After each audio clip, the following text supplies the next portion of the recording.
Hi, I'm Professor Justin Hewitson. I am at the Institute of Philosophy of Mind and Cognition. I got into philosophy through a somewhat roundabout manner. I've always believed that philosophy should be part of life. You could say I come from a classical tradition. That is, I'm interested in the way philosophy improves our lives. And so my initial interest in philosophy came from my interest in yoga, tai chi, meditation, and other forms of spiritual practice. I began to gravitate towards reading philosophical works related to spiritual literature, and that then tied into ideas about mind, consciousness, and ethics. So eventually I did my PhD in comparative literature, but the entirety of my PhD was essentially comparative philosophy. So I came to philosophy through literature and have found a home in this field. In particular, I focus on the idea of self in Tantra and Buddhism, as well as Taoist thought. I also focus on contemporary ideas about the self related to phenomenology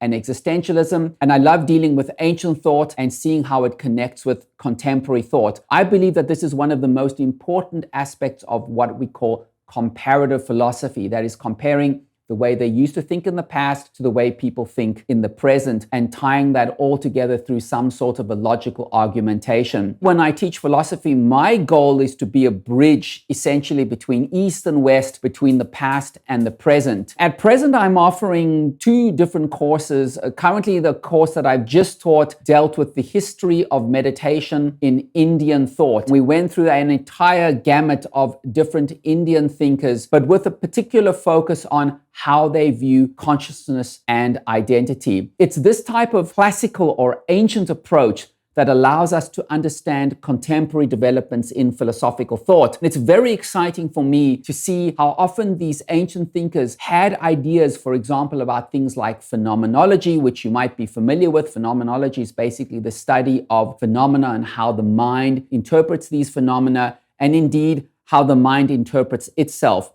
And what you'll find is the ancient Indian thinkers had quite sophisticated notions about what the self is, but expressing it in fairly opaque language. My goal is to present these ideas in an accessible way to our philosophy students. And I feel this fills an important domain within the philosophical field that we teach over here in the Institute of Philosophy of Mind and Cognition. That is, I'm filling the gap between the New World and the ancient. One of the things I'm really interested in is the connection between meditation and psychological well-being. When I approach this sort of a study is to consider how the ancients or classical thinkers described different states of meditation in relation to the self. So let me give you a practical example. You might consider meditation as a tool to well-being. In other words, improving your state of happiness. Essentially, meditation is aimed at achieving some sort of a sense of fulfillment. What we try to understand is, what does a sense of fulfillment entail from a philosophical perspective? What do we even mean by the idea of happiness? What do we even mean by the idea of the self? For example, in Buddhism, there is this concept of no self, or anatman. In Tantra, there's this concept of atman, or an ongoing and continuous self. So you will find that in philosophy, philosophers are trying to understand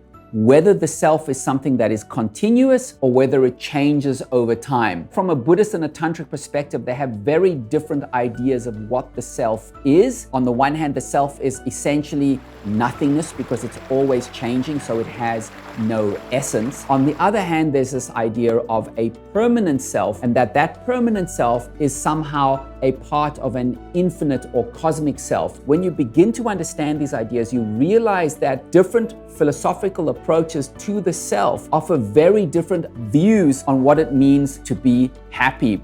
And that's something that I find particularly relevant to contemporary society, which brings me back to this idea that understanding ancient thought actually can integrate with modern thought, whether you're a psychologist or a counselor, or you're interested in questions of ethics.